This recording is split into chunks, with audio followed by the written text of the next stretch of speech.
Коли Наталя Сокирчук почула вибухи в своєму районі, то разом з чоловіком і дитиною спустилися у підвал. І це рішення врятувало їм життя, адже за кілька хвилин їхня квартира перетворилася на руїни. Друзі іронізують, що це треба було їхати з Києва у Львів, щоб так сталося. Ми приїхали у Львів на початку березня 2022 року. І так сталося, що на той момент дуже багато людей заїжджали у Львів, і не стояло питання вибору житла. У нас були знайомі у Львові, які сказали, ось є ця квартира. І не стояло питання, хочемо ми чи не хочемо, тому що просто альтернативи не було на той момент ніякої, навіть за якісь великі гроші. Ми на той момент взагалі не замислювались, де ми знаходимося, де знаходиться наше помешкання.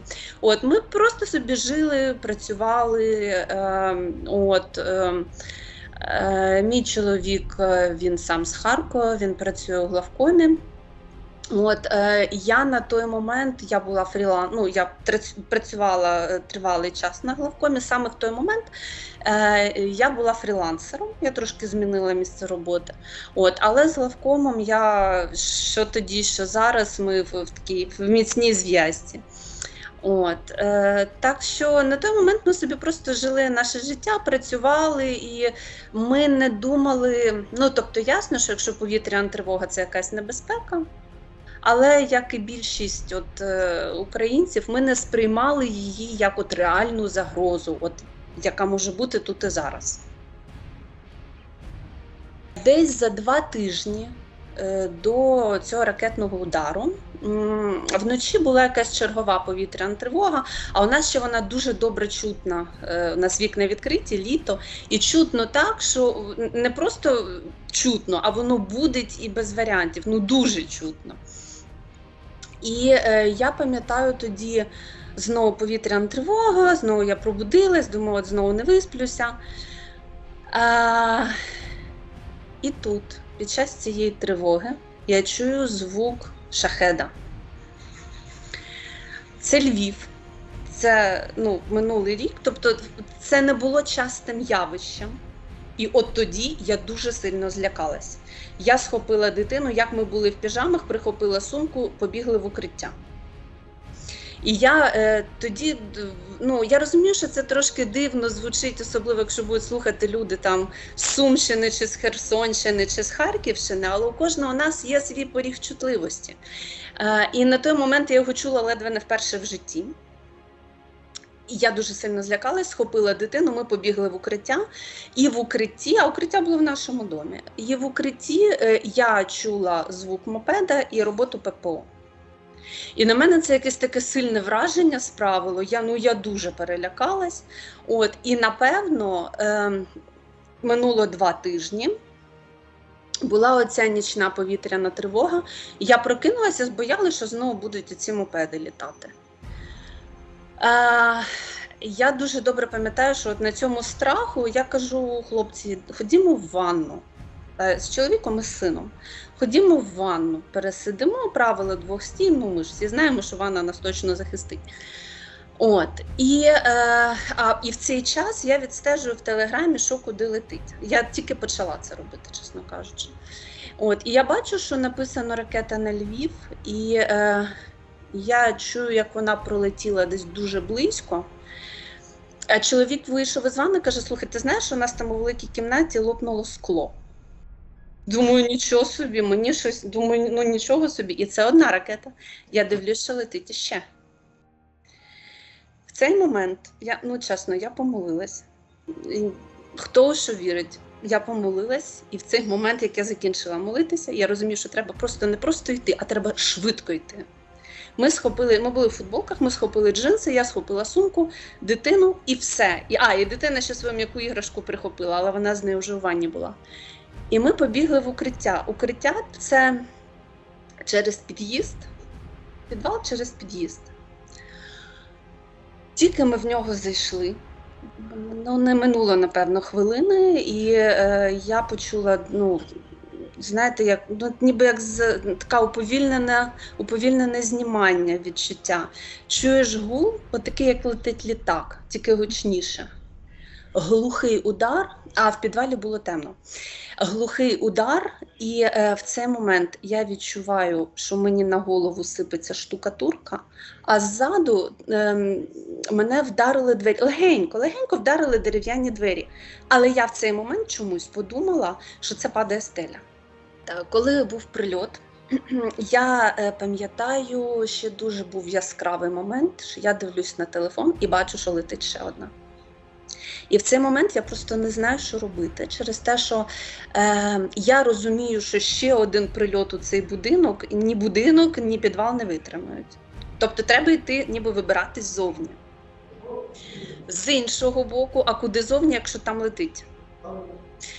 От, треба сказати, що от в цей момент між другою і третьою ракетою якийсь час минув. Може не багато, мені зараз важко сказати, бо відчуття часу якось стерлись. Але за цей час я пам'ятаю, що ми вийшли з підвалу, як трохи піднялися, і зверху йшли люди, і йшов якийсь хлопець з травмою ноги, тобто дуже сильно його поранило.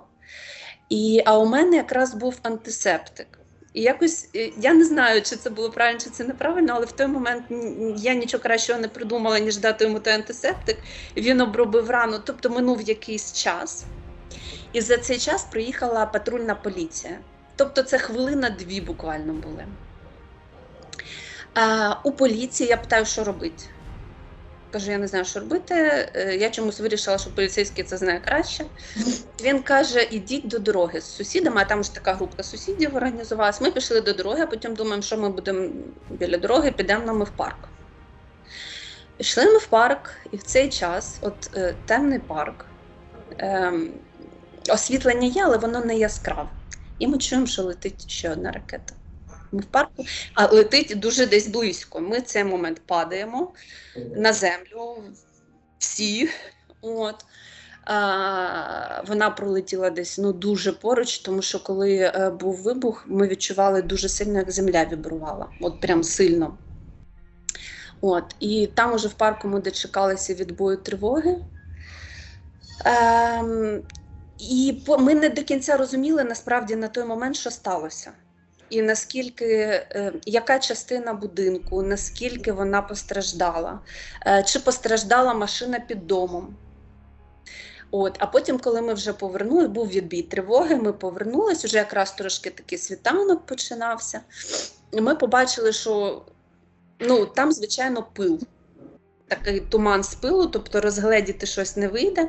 Але зовні, там з іншого боку, ми бачили, що поверху нема, квартири нема. Підійти подивити, що з машиною теж не виходило, але на якихось відео, знаєте, там знімали. І приблизно з місця розташування я розуміла, що машини теж нема. Друзі, знайомі журналісти якось нас так взяли під крильце одразу. Я дуже відчула підтримку, тому що, по-перше, зателефонував головний редактор, який сказав, що все, що вам треба, кажіть, все буде, тільки кажіть. Але це такий стан, коли ти ще не то, що не розумієш, що тобі треба, а тобі треба просто посидіти і попити води. І я не розуміла, що робити далі.